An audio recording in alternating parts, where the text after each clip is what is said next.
because it's not about the watch. She finds the watch and says, hey Fred, here's your watch. And what does he say as he takes it from her? I'm not happy here. I'm not happy here. I want to go home. He's just simply not yelling anymore, but he gives more information. I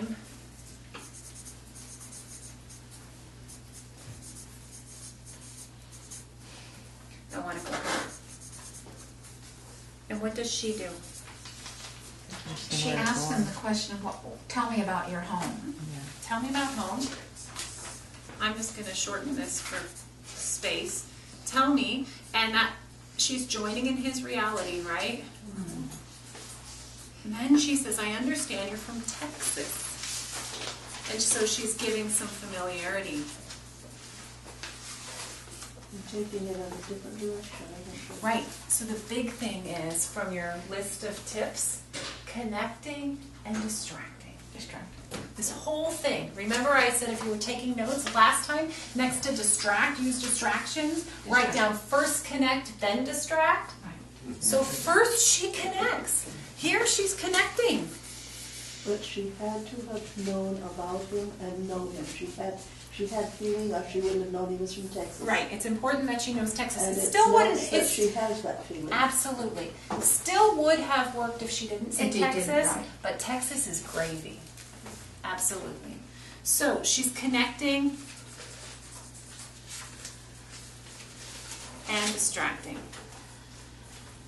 And we don't distract before we connect because that's rude. Somebody stole my watch. Look, it's a bird, it's a plane, it's Superman. Somebody stole my watch. Let's talk about Texas. Irrelevant. Or you don't have the time of day from me if you do that. She's connecting and then distracting. And she does that beautifully.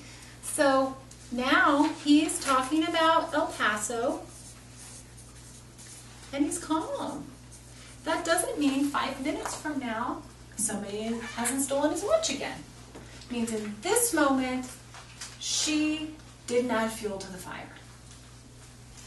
So, how long did he that put the take? watch on?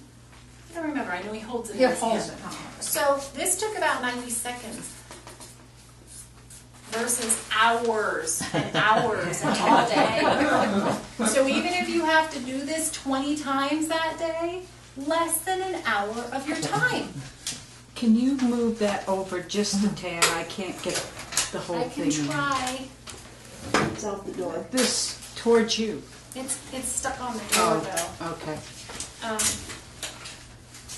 Then I won't be able to get around to it. You can film it, and then I have to move it again to right. You can move this back. You can move the tripod. Yeah, I won't be able to get around to But I it. can't overhead the head. Oh, Okay. oh, Bob, why don't you move up to the chair there, because your head's in the way. Just put your head between your legs. You're fresh. That'll help your circulation. That's the behavior, that's a distraction. No, that's therapeutic. So I'm looking at the time. I think if we stick to the topic, we can get this next one in and try to finish No, it's too late now. right at 2, maybe 5 minutes or so over. We're making really good time. And I love this. I love this so much that it's easy for me to listen to all the questions and comments and have it go on and on. But I also am respectful of your time. So I want to make sure we can get this part done and then maybe stay 5-10 minutes over. I am going to have to tend to that baby.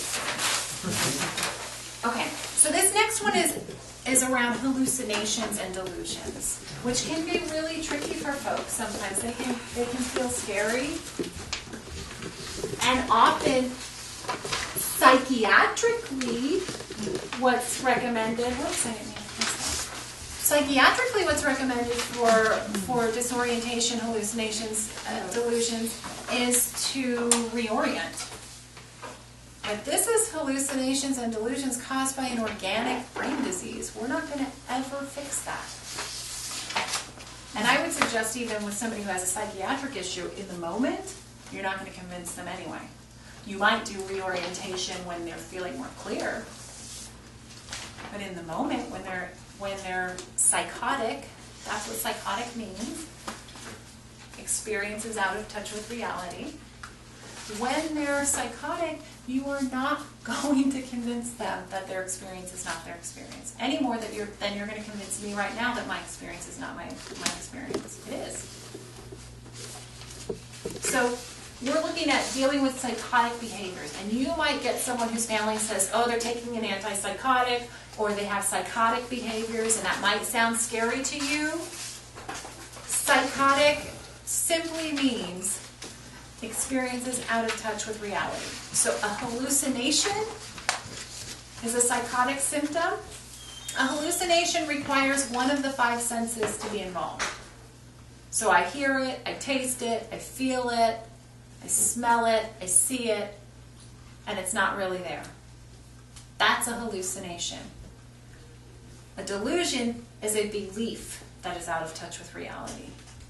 So if I see the CIA agent with his briefcase sitting in this chair, and he's not really there, that's a hallucination.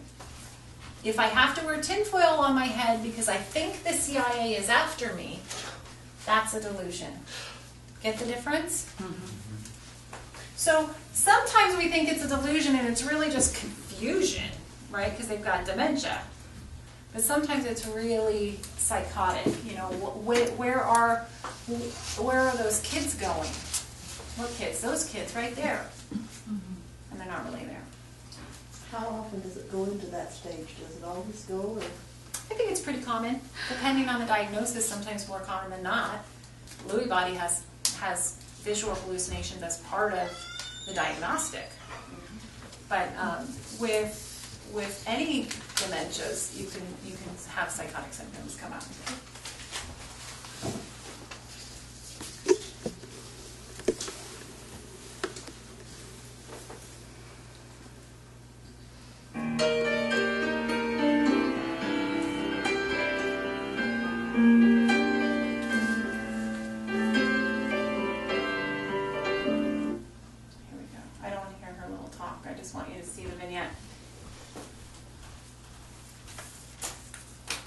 She's just reviewing.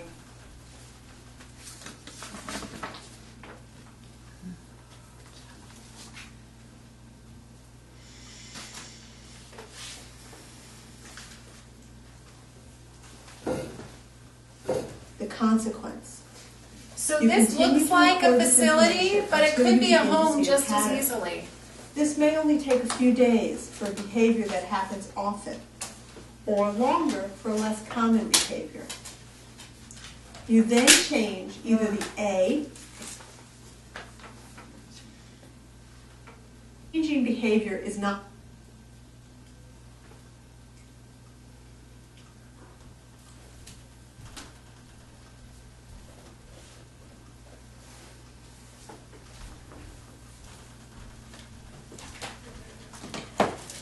Good night, Lily. Good night.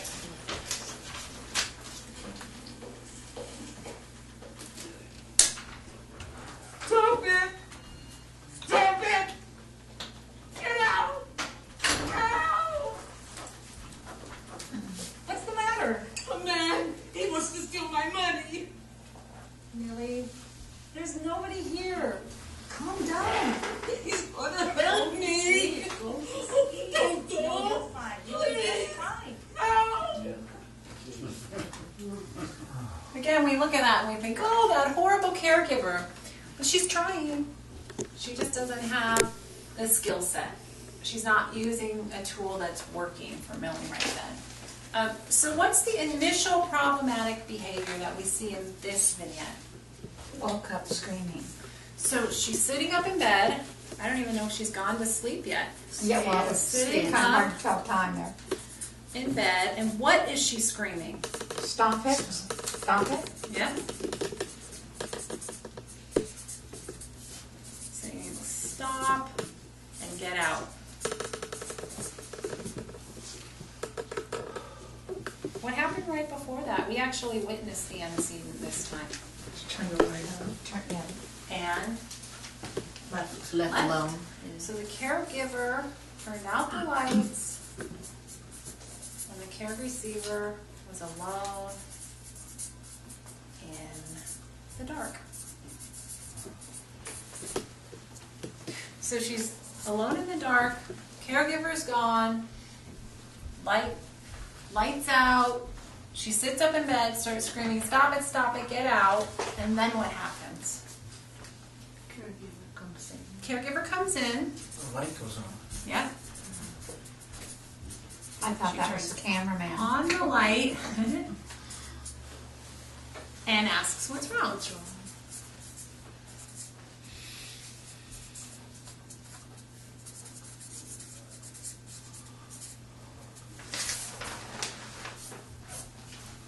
What about Millie's intensity right now?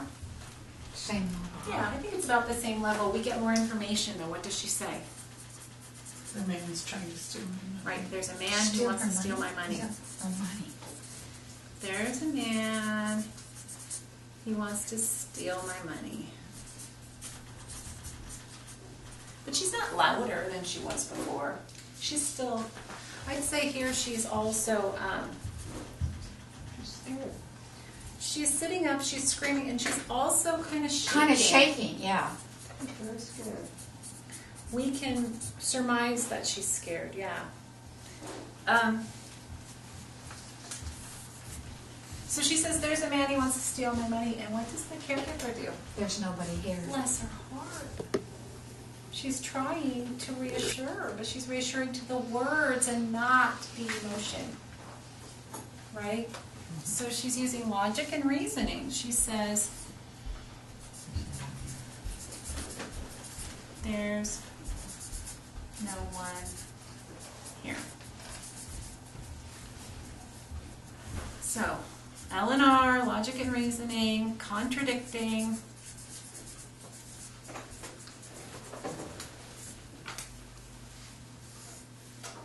And trying to reorient to her reality rather than joining in Millie's reality, right? Okay. How often do these work, by the way? Not very often, because a person with dementia doesn't really have reliable logic and reasoning. And a person with dementia is experiencing their reality based on their perceptions, and their perceptions are coming from a broken brain. Because a hard one, because you don't want to reinforce there was a man there. Right, so we're going to see how they deal with it. So at this point, her behavior escalates. And we get even, it kind of warps a little bit. But he's going to hurt me. So her voice gets louder. And she says, but he's gonna hurt me. And she kind of starts shaking more. Now she's like quaking, right? So the caregiver, bless her heart, does more of the same because she doesn't have another tool yet. And Millie escalates even more. Don't go, right? Her voice is louder. The caregiver says, you'll be fine.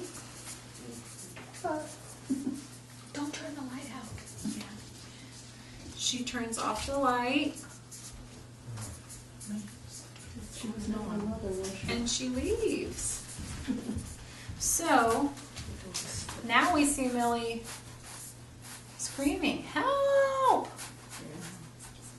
Right?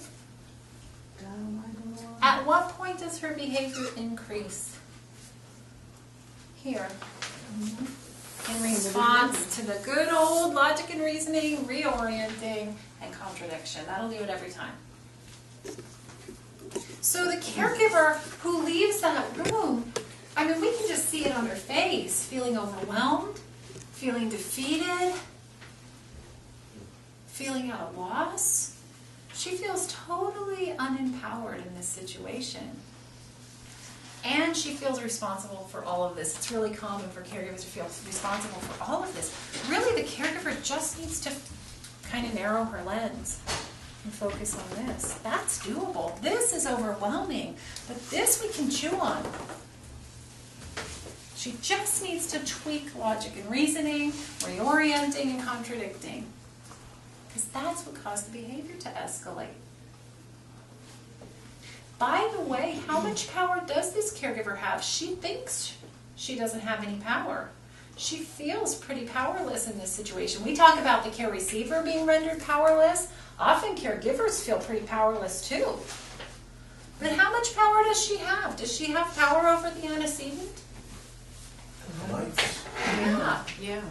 Can't follow the lights and dark. Does she have power over the caregiver's behavior? No, we never have power over anybody else's behavior. Does she have power over the consequence in this case? Yes. Yeah. So she's actually got 2/3 of the power in this interaction, but she doesn't know it. She's not aware of where her power is. She's not harnessing her power because she doesn't know she's got any. And by the way, it's not us against them. How much power does Millie have? None. She's at the mercy of the disease. So it's not Millie has 1/3, we have 2/3, get out the scorecard. She has options, the caregiver. Millie doesn't have options. Millie's got this disease. In the one with Fred, the caregiver only had power over the consequence.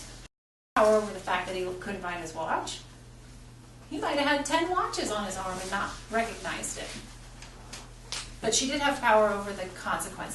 We always have some control over the antecedent or the consequence, and sometimes both. Sometimes the consequence is somebody else did something and we don't have power. But we might have power in the antecedent. So she wouldn't know to change this until it didn't work. So she certainly has control here, but she doesn't know to change it till it doesn't work. Let's see how they resolve it, and then we're almost done. We'll talk about it a little bit, and I'll let you go. Hopefully feeling like you've got a little bit more in your toolbox in terms of awareness. That's what my goal is for you all, that you are aware of where you have power, where you can make a difference, what will work, what won't work most of the time. So let's see how they solve this. I'm just going to fill this out already. By now, you can probably identify the B, behavior, easily. The patient was upset and yelled for help. What triggered this? The caregiver turned off the lights and the patient was alone in bed in the dark. What was the consequence? The caregiver came back, turned on the light, tried to reassure the patient and tell her that no one else was there. This may help, but what about when it doesn't? Let's take another look at how the situation may have been handled.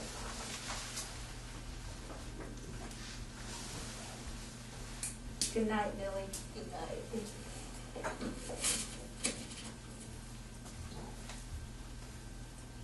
Stop it! Stop it! Get out! Get out! What's wrong? What's the matter? Oh man, he wants to steal my money. Millie? It's Sally. It's Sally. I'm right here. I'm right here. All right. I won't let anyone hurt you. No. Please don't go.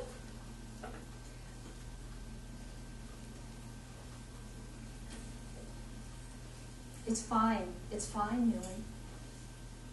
We'll leave the light on. Just lie back. I won't let anyone hurt you. It's just fine now. You see?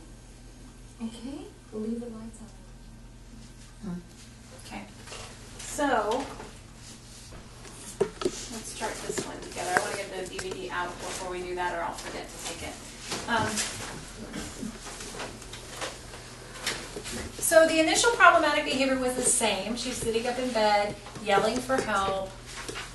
That's fine. The antecedent was the same. The caregiver left, turned out the light. She's alone in the dark. The caregiver comes back, asks what's wrong, turns on the light. Millie tells her there's a man, he wants to steal my money. Last time, this is where she contradicted and used logic and reasoning and reorientation. What does she do differently this time? Moves into the Enters her reality. Even before she starts looking, what does she do? moves into the room. She moves into the Turns on room. the light. And what does she do? Turns the light on. Millie, it's me, Sally. Yeah. Why does she do that?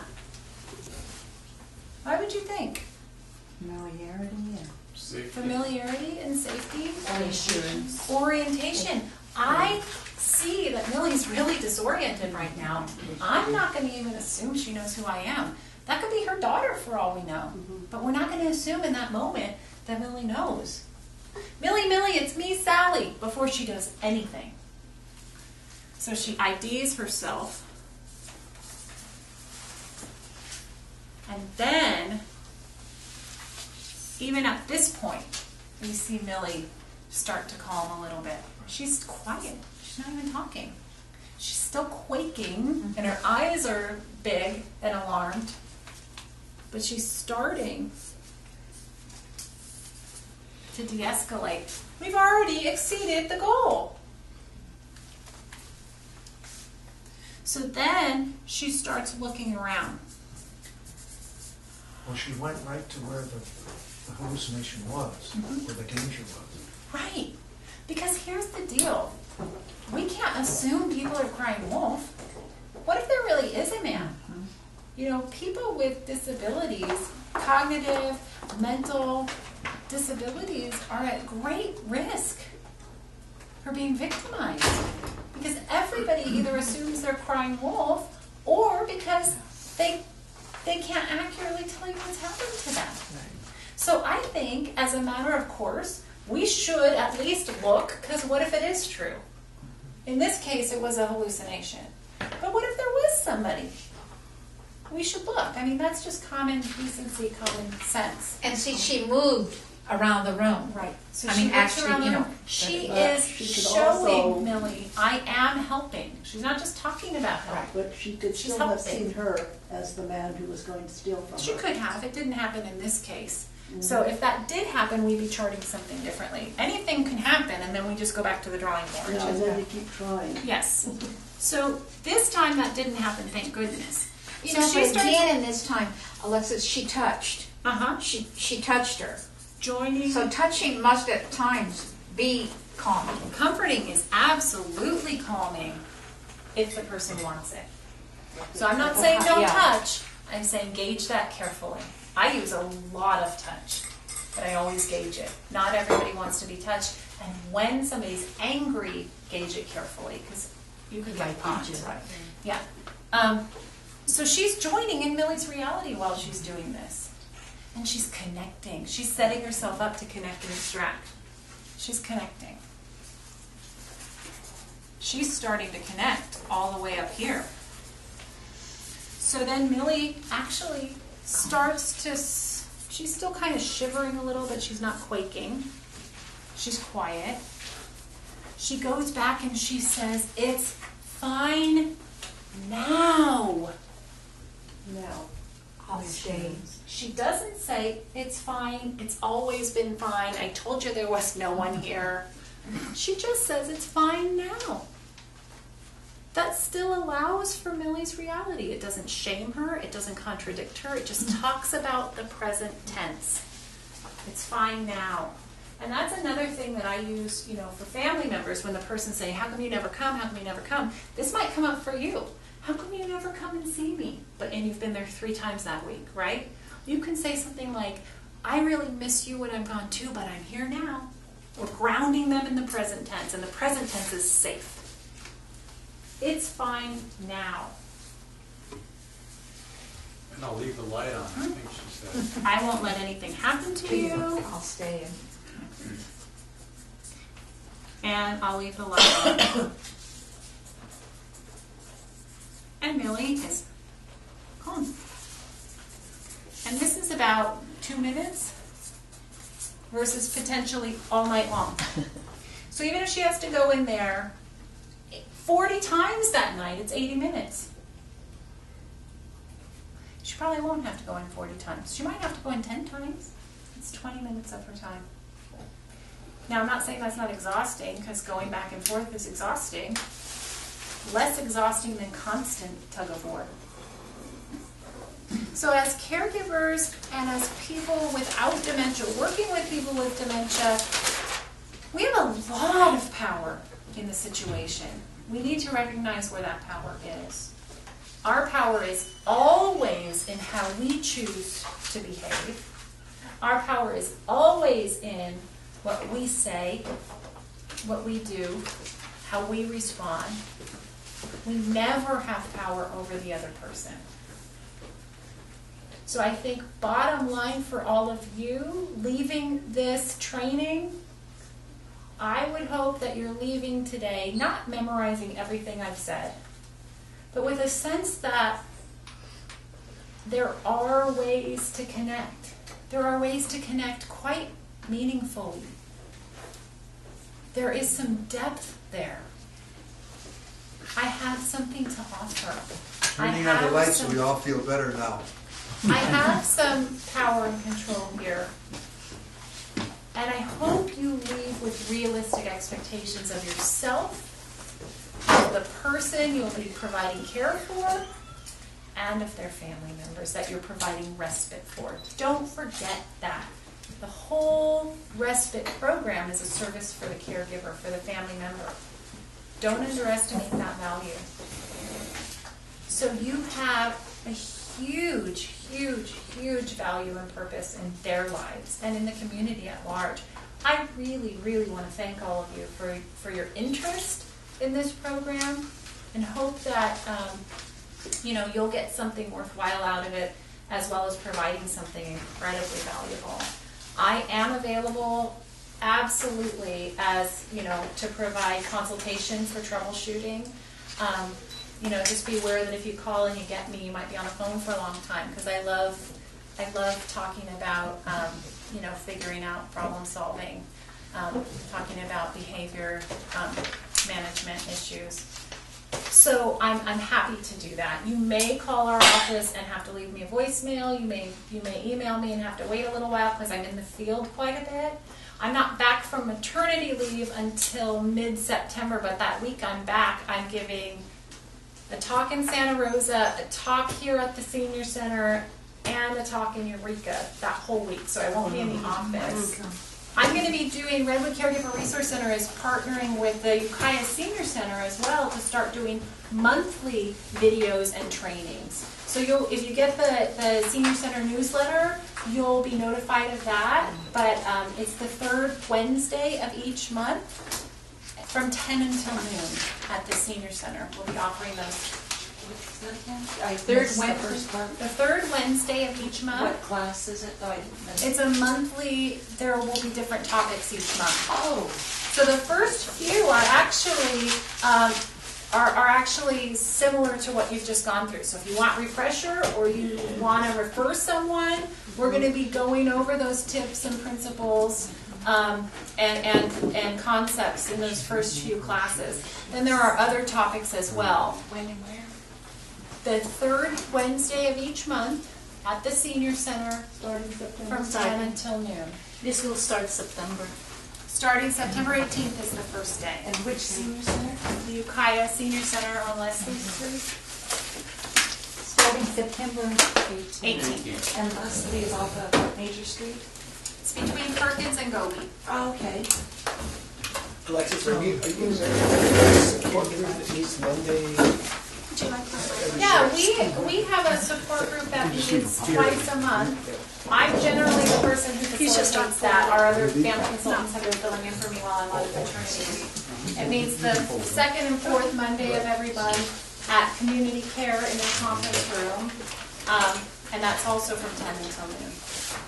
That's for family caregivers of people, and sometimes, if there's a paid caregiver who's live-in or who's there a lot, by all means, they can come in. But it's not really open to the general public. It's more family caregivers who live in it all the time. Yes, I did. I think I got those. So we have more brochures here. So again, thank you, everybody. Thank you. I hope that you're really happy